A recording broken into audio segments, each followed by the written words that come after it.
hello students स्वागतम जनाइছো আমাৰ যেটো লেসন আছিল এসিড ক্ষাৰক আৰু লবণ তাৰ পাৰ্ট 3 আৰু এটা হ'ব আমাৰ লাষ্ট পাৰ্ট আমাৰ অন্তিম পাৰ্ট হ'ব দুটা পাৰ্টত দিয়া ট্ৰাই কৰিছিল কিন্তু নোৱাৰিলো যেটো লেসনটো দিগলি আছে আৰু বুজাবলগীয়া ধেৰ থাকে গতিকে আজি আমাৰ যেটো পাৰ্ট 3 আছে ইয়াত আমি শেষ কৰিম ভিডিওটো ইয়াৰ পাছতে আমি কৰিম লেসন চ্যাপ্টাৰ নম্বৰ 4 আমাৰ কাৰ্বন আৰু তাৰ যৌগ কৰিম কিন্তু কথা এটা যে কাৰ্বন আৰু তাৰ যৌগ কৰোতে কি হ'ব মোৰ সাবস্ক্ৰাইবাৰ খিনি এতিয়া অলপ কমি আছে এটা বড়া কিমান নাই কিন্তু যদি 190 সাবস্ক্ৰাইবাৰ হৈ যায় তেতিয়াহলে মই কি কৰিম কাৰ্বন আৰু তাৰ যৌগটো আৰম্ভ কৰি দিম গতিকে তোমালোকে নিজেটো চাই আছা লগৰীবিলাকক সাজেষ্ট কৰিবা যাতে তেওঁলোকে সাবস্ক্ৰাইব কৰে ন তো আশা কৰো কথাটো তোমালোকে বুজা পাইছা তো দেৰি নকৰাকৈ আৰম্ভ কৰো আমি কালি সোডিয়াম হাইড্ৰক্সাইড বা কষ্টিক সোডা প্ৰস্তুতকৰণৰ বিষয়ে পঢ়িছিল যে কষ্টিক সোডা কেনেকৈ বনায় বা সোডিয়াম হাইড্ৰক্সাইড কেনেকৈ প্ৰস্তুত কৰা হয় পদ্ধতিটোৰ নাম কি আছিল ন এতিয়া আমি ব্লিচিং পাউডাৰ প্ৰস্তুতকৰণৰ বিষয়ে পঢ়িম তো ব্লিচিং পাউডাৰ কেনেকৈ প্ৰস্তুত কৰা হয় ধুনীয়াকৈ মই লিখি দিছো শুকান খেতিলিত চূণ মানে এটো ক্যালসিয়াম হাইড্ৰক্সাইডৰ লগত ক্লোৰিনৰ ক্ৰিয়াৰ দ্বাৰা ব্লিচিং পাউডাৰ প্ৰস্তুত হয় এই যেটো ক্লোৰিন আছিল হেতু আমি যোৱা গালিয়ে পাইছিলো সোডিয়াম হাইড্ৰক্সাইড বনুতে লগতে দুটা গেছ বনিছিল এটা আছিল ক্লোৰিন আৰু এটা আছিল আমাৰ কি আছিল হাইড্ৰোজেন গেছ আছিল তো ক্লোৰিন আৰু হাইড্ৰোজেন গেছ বনিছিল তাৰে এইটো ক্লোৰিন গেছটো তাৰ পৰা আনিছো বুলি ভাবিলো তো আমি কি কৰো ব্লিচিং পাউডাৰ প্ৰস্তুত কৰিবলৈ আমাক কি লাগিব ক্যালসিয়াম হাইড্ৰক্সাইড লগতে ক্লোৰিন গেছ তো ক্যালসিয়াম হাইড্ৰক্সাইড আৰু ক্লোৰিনৰ লগত ৰিঅ্যাকচন হলে কি বনিব আমাৰ ব্লিচিং পাউডাৰ যাক নেকি আমি কি কওঁ CaOCl2 ইয়াত লিখি দিছো प्रस्तुत करा হয় ইয়াক CaOCl2 সংকেতেৰে বুজোৱা হয় কিন্তু সোৱা ব্লিচিং পাউডাৰৰ সংকেতটো অলপ মানে জটিল আছে এটো তোমালোকক নরমাল সংকেত এটা দিয়া গৈছে ক্লাস 10 তো আমি যদি আমাক ব্লিচিং পাউডাৰৰ সংকেত লিখিব দি আমি CaOCl2 লিখিলে হৈ যাব তো যেতিয়া CaOH2 মানে আমাৰ শুকান খেতিলিত চূণৰ লগত ক্লোৰিনৰ ৰিঅ্যাকচন ঘটে তেতিয়ালে বনে CaOCl2 বা ব্লিচিং পাউডাৰ লগতে পানীৰ সৃষ্টি হয় এতিয়া সোৱা এই যেটো CaOCl2 এটো আমাৰ হৈ গল ইয়াক কি বুলি পঢ়িম ইয়াক আমি পঢ়িম ক্যালসিয়াম হাইপোক্লোৰাইড বুলি কয় ইয়াক কি বুলি কয় ক্যালসিয়াম হাইপোক্লোৰাইড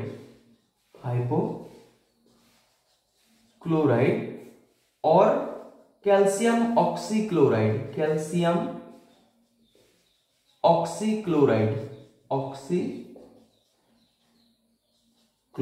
তো যিকোনো কোলে ক্যালসিয়াম হাইপোক্লোৰাইড বুলিও কম বা ক্যালসিয়াম অক্সিক্লোৰাইড বুলিও আমি কব পাৰো বুজা গৈছে তো পঢ়ুতে CaOCl2 তো এটা কথা শুনিবা দুটা বস্তু হয় দেই এটা আছে সাধাৰণ নাম আৰু এটা আছে ৰাসায়নিক নাম যদি তোমাক ৰাসায়নিক নাম খুদে CaOCl2 ইয়াৰ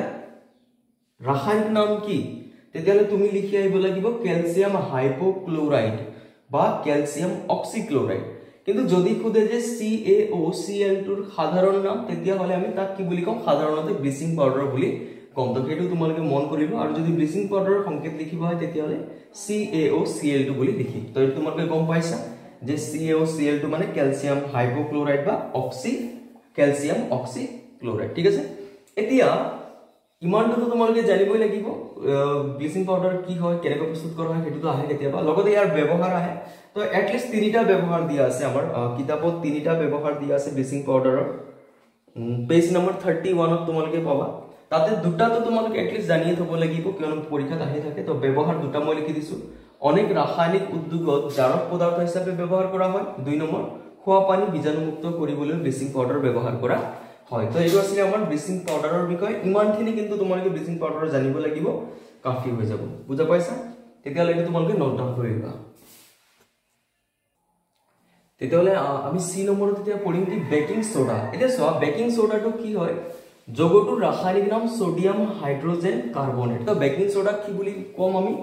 সোডিয়াম হাইড্ৰোজেন কাৰ্বনেট বুলি কম বা কেতিয়াবা সোডিয়াম বাইকাৰ্বনেট বুলিও কয় বুজা গৈছে আমি ৰাসায়নিক নাম জিও লিখি আহিব পাৰো কিতাপত দি আছে সোডিয়াম হাইড্ৰোজেন কাৰ্বনেট কিন্তু জানি থব যে এক সোডিয়াম বাইকাৰ্বনেট বুলি কোৱা হয় আৰু হেতু হৈ গল আমাৰ ৰাসায়নিক নাম তো ৰাসায়নিক নাম তোমালোকে সোডিয়াম হাইড্ৰোজেন কাৰ্বনেটে লিখিব পাৰা বা সোডিয়াম বাইকাৰ্বনেট বুলিও লিখিব পাৰা আৰু বেকিং সোডাৰ সংকেত হৈ গল NaHCO3 হেতু হৈ গল আমাৰ এটো সোডিয়াম হাইড্ৰোজেন কাৰ্বনেট এতিয়া কেনেকৈ প্ৰস্তুত কৰা হয় এটো ইয়াত আকৌ ধেৰ কিবা কিবি লাগিব ন সোডিয়াম ক্লোৰাইড লাগিব পানী লাগিব কাৰ্বন ডাই অক্সাইড লাগিব আৰু NH3 মানে এমোনিয়া লাগিব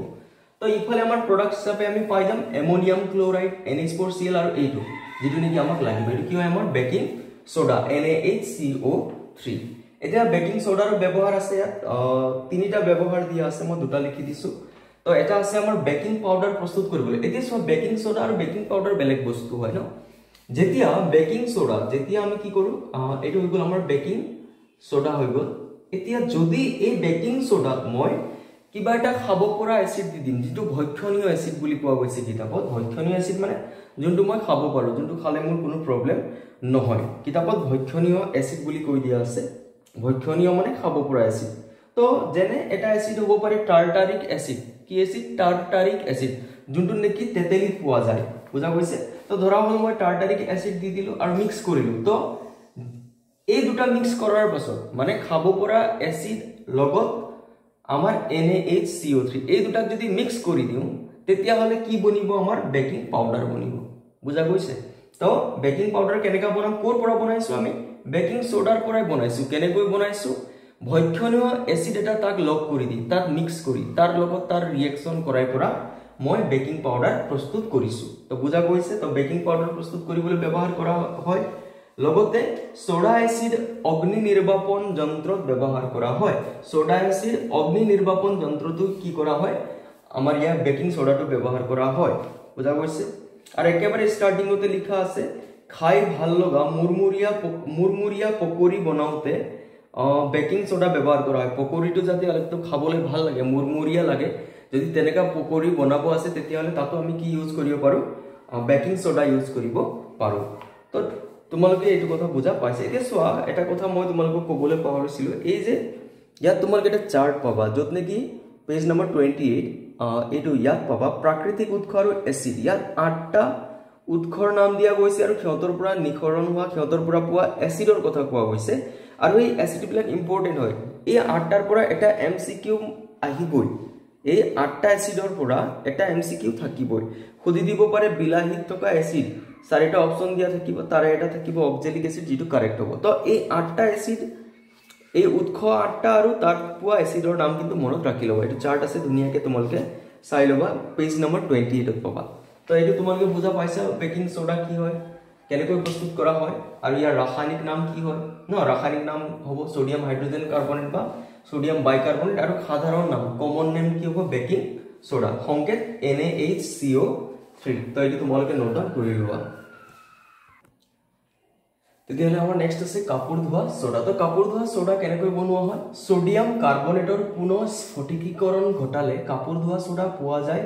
ই এটা ক্ষাৰকীয় লৱণ এতিয়া চোৱা সোডিয়াম কাৰ্বনেটৰ পুনৰ স্ফটিকীকৰণ এতিয়া পুনৰ স্ফটিকীকৰণ বুলি ক'লে কি বুজা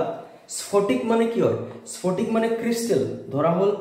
চেনিৰ দানা বিলাক তোমালোকে চোৱা নিমখৰ দানা বিলাক চোৱা সেইবিলাক ফৰ্মক কি বুলি কও ক্ৰিষ্টেল বুলি কও আৰু পুনৰ স্ফটিকীকৰণ মানে তোমালোকে এনেকা বুজিব পাৰা যে পুনৰ স্ফটিকীকৰণ মানে তাত নিৰ্দিষ্ট সংখ্যক পানী থাকিব নিৰ্দিষ্ট সংখ্যক থাকিব বেছি বা কম থাকিব নোৱাৰে নিৰ্দিষ্ট সংখ্যক পানী থাকিব যাৰ কাৰণে যেটো স্ফটিক আছে কি এটা নিৰ্দিষ্ট আকাৰ পায় আকৃতি পায় আৰু তাৰ এটা নিৰ্দিষ্ট কালাৰ আহে নিৰ্দিষ্ট পানীৰ অণু থাকিব লাগিব যাৰ কাৰণে কি হ'ব কি নিৰ্দিষ্ট এটা আকাৰ পায় বা তাত নিৰ্দিষ্ট কিবা এটা কালাৰ আহি যায় তাক কি বুলি কয় পুনৰ স্ফটিকীকৰণ বুলি কোৱা হয় তোমালোকে ইমানটো বুজিলে হৈ যাব তো সোডিয়াম কাৰ্বনেটৰ পুনৰ স্ফটিকীকৰণ ঘটালে কাপোৰ ধোৱা সোডা পোৱা যায় এতিয়া সোডিয়াম কাৰ্বনেট ললো আৰু ইয়াত কেইটা পানীৰ অণু দিয়া গৈছে 2টা পানীৰ অণু মই কলোৱে নিৰ্দিষ্ট পানীৰ অণু থাকিব তো সোডিয়াম কাৰ্বনেটৰ লগত 2টা পানীৰ অণু মিলি কি বনালে আমাৰ Na2CO3.10H2O তো কাপোৰ ধোৱা সোডা মানে কি হয় আমাৰ কাপোৰ ধোৱা সোডাৰ যেটো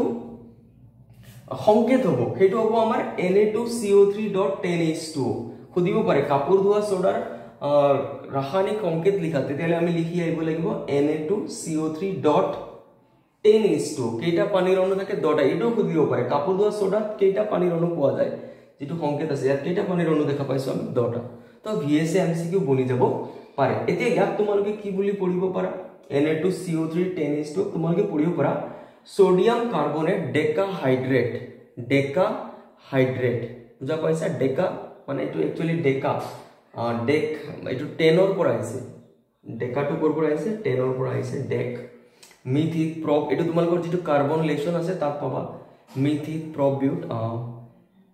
অক্ট নন ডেক ডেক বুলি তোমালোকে 2টা কাৰ্বন থাকিলে ডেক ওয়াৰ্ড ইউজ কৰিবা যেটো আমাৰ চেপ্টাৰ 4 ৰ কথা হয় এতিয়া নালাগে তো ডেকাহাইড্ৰেট তো তোমালোকে ইয়াক পঢ়িবা সোডিয়াম কাৰ্বনেট ডেকাহাইড্ৰেট তো এইটোৱে হৈ গল আমাৰ কাৰ সংকেত কাপোৰ ধোৱা সোডাৰ সংকেত বুজা পাইছা আৰু লগতে এটো জানিবা ই এটা কেনেকুৱা লবণ হয় ক্ষাৰকীয় লবণ হয় ঠিক আছে তো ইয়াত চোৱা মই এটো লিখি দিয়া নাই বাৰু তোমালোকৰ কিতাপত আছে ধুনিয়াকে তোমালোকে লিখিবই পাৰিবা 32 পেজত যদি চোৱা ইয়াত আছে এটো তোমালোকে দেখা পাইছা যে কাপোৰ ধোৱা সোডাৰ ব্যৱহাৰ বুলি দিয়া আছে ইয়াত 4টা দিয়া আছে হয় কিন্তু এট লিষ্ট তোমালোকে দুটাটো জানিবই লাগিব বুজা পাইছা এইখিনি জানিব লাগিব কাপোৰ ধোৱা সোডা কেনেকৈ প্ৰস্তুত কৰা হয় প্ৰস্তুতকৰণত ঘটা বিক্ৰিয়াটো লিখা এবিলাকতে জানিবই লাগিব লগতে কাপোৰ ধোৱা সোডাৰ ব্যৱহাৰ জানিব লাগিব পেজ নম্বৰ 32 ধুনিয়াকে 4টা দিয়া আছে এট লিষ্ট দুটা জানি থবা পাৰিলে 4টা জানিবা কোনো কথা নাই কিন্তু দুটাটো জানিব লাগিব বুজা পাইছা তেতিয়া হলে আমি এটা তোমালোকে নোট ডাউন কৰা আমি নেক্সট টপিকলৈ যাম তো আমাৰ চ্যাপ্টাৰৰ লাষ্ট এক্টিভিটি 2.15 ইয়াত চোৱা ইয়াত মই কিছুমান এক্টিভিটি এৰিছো কাৰণ এই এক্টিভিটিৰ পৰা ইমান কোৱেশ্চন অহা দেখা না যায় তো যিখিনি এক্টিভিটিৰ পৰা অলৰেডি বহুতবাৰ কোৱেশ্চন আহিছে আমি কিখিনি টাচ কৰিছো কেইটামান এৰিছো এক্টিভিটি কিখিনি ইমান ইম্পৰ্টেন্ট নহয় হলেও কবতো নোৱাৰি না তোমালোকে এবাৰ হলেও চাই যাবা এক্টিভিটি খিনি কিন্তু যেহেতু মই আগৰ কোৱেশ্চন পেপাৰ বিলাক অলপ ফলো কৰি পুৰা লেসনটো পঢ়াইছো গতিকে মই যিবিলাক দেখিছো যে যিখিনি এক্টিভিটি একেবাৰে আহিয়ে আছে প্ৰায় ৰিপিট হৈ থাকে মই গোটেই এক্টিভিটি খিনি টাচ কৰিছো তো এটো এটা লাষ্ট এক্টিভিটি 2.15 তো এটো আমি কৰিবলৈ গৈ আছো তো ইয়াত কি কৈছে চোৱা এটা উত্তোলন নলীত কপাৰ সালফেটৰ স্ফটিক লতা এটো এটা টেষ্ট টিউব হয় ন এটো এটা টেষ্ট টিউব হয় ইয়াত আমি কি লৈছো কপাৰ সালফেটৰ এইবিলাক কিয়ৰ স্ফটিক হয় কিয়ৰ ক্ৰিষ্টেল হয় কপাৰ সালফেটৰ স্ফটিক লৈছো হয় এতিয়া ইয়াত আমাক কি কৰিব কৈছে তাপ দিয়াৰ পাছত কপাৰ সালফেটৰ ৰংটো কি হৈছে এতিয়া চোৱা কপাৰ সালফেটৰ যেটি স্ফটিক লৈছো তাৰ কালাৰ থাকে নীলা হয় এটা স্ফটিক মানে কি এটা স্ফটিক বুলি কোৱাৰ লগে লগে তাত পানী থকাটো খাটাং হৈ যায় তো কপাৰ সালফেটৰ স্ফটিক মানে তাত পানীৰ অণু নিৰ্দিষ্ট থাকিব যাক নেকি কব স্ফটিকাবদ্ধ জল বুলি কয় তাত থকা নিৰ্দিষ্ট পানীক কি বুলি কয়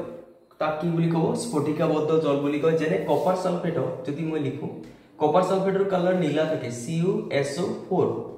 কাৰ কাৰণে নীলা থাকে তাত নিৰ্দিষ্ট পানীৰ অণু আছে যাক নেকি আমি কম স্ফটিকাবদ্ধ জল কেইটা পানীৰ অণু থাকে 5টা তো এই 5টা যে পানীৰ অণু আছে কপাৰ সালফেটৰ স্ফটিকাবদ্ধ জলত যাৰ বাবে কপাৰ সালফেটৰ কালাৰ কেনেকা হৈ আছে নীলা হৈ আছে তো আমি কপাৰ সালফেটৰ স্ফটিক ললো আৰু ইয়াক মই যেতিয়া গৰম কৰি দিম ন যেতিয়া মই গৰম কৰি দিছো তেতিয়া ইয়াৰ কালাৰটো চেঞ্জ হৈ পুৰা কেনেকা হৈ যাব লাহে লাহে দেখা পাম আমি বগা হৈ গৈছে এই কপাৰ সালফেটৰ স্ফটিক যিবিলাক নীলা আছিল এইবিলাক লাহে লাহে বগা হ'বলৈ আৰম্ভ কৰিছে আৰু পুৰা বগা হৈ গৈছে তাৰ কাৰণটো কি হ'ব যেতিয়া গৰম কৰিম ইয়াত থকা পানীখিনি ইয়াত থকা স্ফটিকাবদ্ধ জলখিনি কি হৈ যাব উৰি যাব ইয়াৰ পৰা ওলাই যাব যাৰ কাৰণে ইয়াৰ কালাৰ কেনেকা হৈ যাব বগা হৈ যাব বুজা পাইছা কিন্তু যদি অলপ পাছত আকৌ আমি কেইটুপাল মান পানী আনি পৰা এই বগা যেটো বগা কালাৰৰ হৈ গৈছে কপাৰ সালফেটৰ যেটো স্ফটিক আছিল হেটো যেটো বগা কালাৰ লৈ ললে এতিয়া নীলাৰ পৰা তাত যদি এই বগা কালাৰৰ যদি অলপমান পানী দি দিম আকৌ নীলা ৰং দেখা পাম বুজা পাইছা মানে তাৰ পৰা আমি কি বুজিলো একচুয়ালি কি নীলা কালাৰটো কাৰ কাৰণে আছিল তাত থকা পানীৰ কাৰণে আছিল তাত থকা স্ফটিকাবদ্ধ জলৰ কাৰণে আছিল বুজা পাইছা তো এক্টিভিটি হেইটোই হয় তো দিয়া দুটা কোৱেশ্চন আছে তাপ দিয়াৰ পাছত কপাৰ সালফেটৰ ৰংটো কি হৈছে তো তোমালোকে তাত লিখাইৰ আনসাৰত লিখিবা কপাৰ সালফেটৰ স্ফটিকত তাপ দিওতে তাত থকা স্ফটিকাবদ্ধ জল আতৰিব আৰু লবণটো বগা হ'ব কি হৈছে যেতিয়া তাপ দিলো তাৰ পিছত কি হৈছে তাপ দিয়াৰ কাৰণে এইটো হৈছে এইটো আনসাৰ তোমালোকে লিখি আহিব পাৰা বুজা গৈছে তাৰ পিছত আৰু এটা খুদিছে কপাৰ সালফেটৰ নমুনাটোৰ ওপৰত 2-3 টোপাল মান পানী যোগ কৰা যেতিয়া এই বগা হৈ গল তাত কি কৈছে 2-3 টোপাল মান পানী যোগ কৰিব দিছে কি দেখিলা কপাৰ সালফেটৰ নীলা ৰংটো ঘূৰি আহিল নে স্ফটিকবোৰৰ নীলা ৰং পুনৰ দেখা পাম পানী যেতিয়া ঢালি দিম তেতিয়া তাৰ কালাৰটো আকৌ ঘূৰি আহিব তো এইটো আছিল আমাৰ এক্টিভিটি 2.15 তো খুদি দিব পাৰে কপাৰ সালফেটৰ যেটো জলযুক্ত কপাৰ সালফেট বা স্ফটিকাবদ্ধ জল থকা কপাৰ সালফেটত কেইটা পানীৰ অণু থাকে তো পানীৰ অণু কেইটা থাকিব 5টা তো সেইবিলাকো সৰু সৰু কথা হয় কিন্তু জানি থব লাগিব ঠিক আছে এটো তোমালোকে নোট ডাউন কৰি লোৱা তেতিয়ালে চোৱা স্ফটিকাবদ্ধ জল বুলি যেটো কৈছো তাৰ ডেফিনেশন আমি এটো লিখিব পাৰো স্ফটিকাবদ্ধ জল হ'ল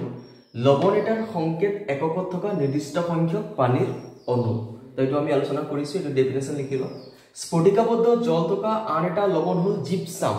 আৰু এটা লবণ আছে যাক নেকি কি কৈছে জিপসাম বুলি কোৱা গৈছে তাতো কি আছে স্ফটিকাবদ্ধ জল আছে আৰু জিপসামৰ সংকেতটো এইটো CaSO4.2H2O ইয়াত কেইটা স্ফটিকাবদ্ধ জল আছে বুলি কৈছে ন তো পানীৰ অণু কেইটা আছে ইয়াত দুটা আছে তো সেইটো মন কৰিবা কোৱেশ্চন খুদি দিব পাৰে তোমালোকক যে স্ফটিকাবদ্ধ জল হিচাপে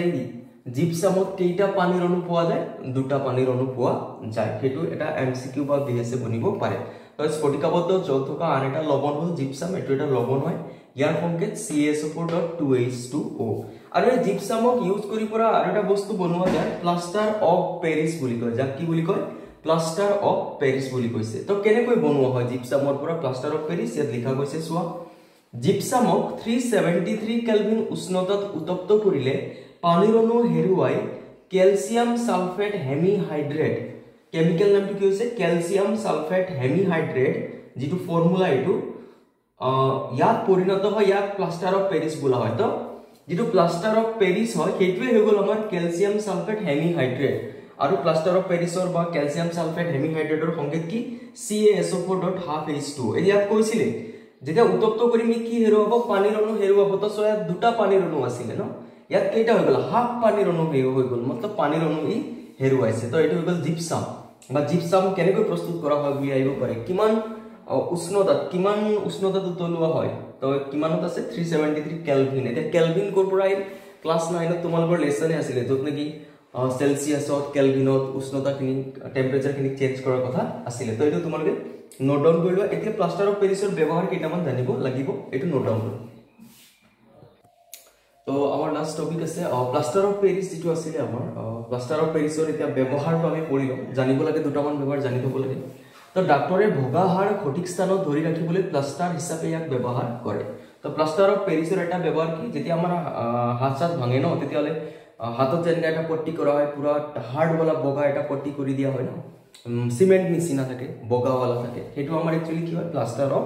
পেৰিছ হয় তো এটো তোমালোকে প্লাষ্টাৰ অফ পেৰিছৰ এটা হাত ভাঙোতে যেটো লগা সেইটো তোমালোকে দেখা পাইছা তো এটো এটা ব্যৱহাৰ ডাক্তৰে ভগা হাড় সঠিক স্থানত ধৰি ৰাখিবলৈ প্লাষ্টাৰ হিচাপে ইয়াক ব্যৱহাৰ কৰে তাৰছত চোৱা পুতলা কমা ঘৰ সজোৱাৰ সামগ্ৰী আৰু মসৃণ তল খাদিবৰ বাবে ব্যৱহাৰ কৰা হয় পুতলা খাদিবলৈ ঘৰ সজোৱাৰ সামগ্ৰী মসৃণ তল এইবিলাক বনাবলৈ প্লাষ্টাৰ অফ পেৰিছ ব্যৱহাৰ কৰা হয় তো এইটো আছিল আমাৰ প্লাষ্টাৰ অফ পেৰিছৰ ব্যৱহাৰ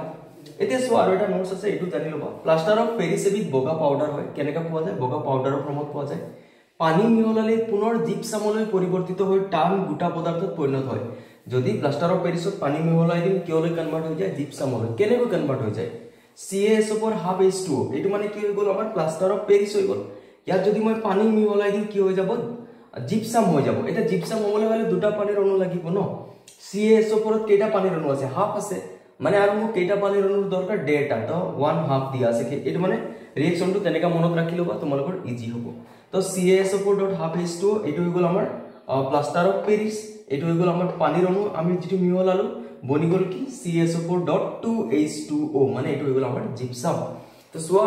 আমাৰ যেটো এসিড ক্ষাৰক লৱণ আছিল লেসনটো আমি এতিয়া শেষ কৰিলো এতিয়া আমি নেক্সট যেটো আমাৰ চেপ্টাৰ হ'ব চেপ্টাৰ নম্বৰ আমি 4 পঢ়িম কাৰ্বন আৰু তাৰ যৌগ চেপ্টাৰ নম্বৰ 4 কি আছে আমাৰ কাৰ্বন আৰু তাৰ যৌগ আছে আমি হেতু পঢ়িম কিন্তু এই লেসনটো তেতিয়া পঢ়িম যেতিয়া সাবস্ক্ৰাইবাৰ এতিয়া 190 হলে আমি এটো আপলোড দিম বেছি নাই হ'ব 183 সামথিং আছে তো আৰু 6-7 জন যদি সাবস্ক্ৰাইবাৰ পাই যাও তেতিয়ালে নেক্সট 190 সাবস্ক্ৰাইবাৰ হোৱাৰ পাছতে চেপ্টাৰ নম্বৰ 4 টো মই পঢ়াই দিম তো আশা কৰো তোমালোকে চেপ্টাৰখিনি ভালকে বুজি পাই আছা যদি কিবা বুজা নাই কমেন্ট কৰিবা ন আৰু যদি তোমালোকে চাই আছা লগৰীয়াবিলাককো অলপ সাবস্ক্ৰাইব কৰিবলৈ কবা তেওঁলোককো সাজেষ্ট কৰিবা যাতে তেওঁলোকৰো অলপ লাভ হৈ যাব পাৰে ন চেনেলৰ থ্ৰুদি তো বাকি নেক্সট আমি লগ পাম যেতিয়া আমাৰ সাবস্ক্ৰাইবাৰ 190 হৈ যাব তো আমি তেতিয়া পঢ়িম চেপ্টাৰ নম্বৰ 4 তো আজিলৈ ইমানতে এৰিছো বাকি তোমালোকে এইবিলাক ভালকে নোট ডাউন কৰা ভালকে পঢ়া ঠিক আছে তো আজিলৈ আমাৰ ভিডিওটো ইমানতে সমাপ্ত কৰো ধন্যবাদ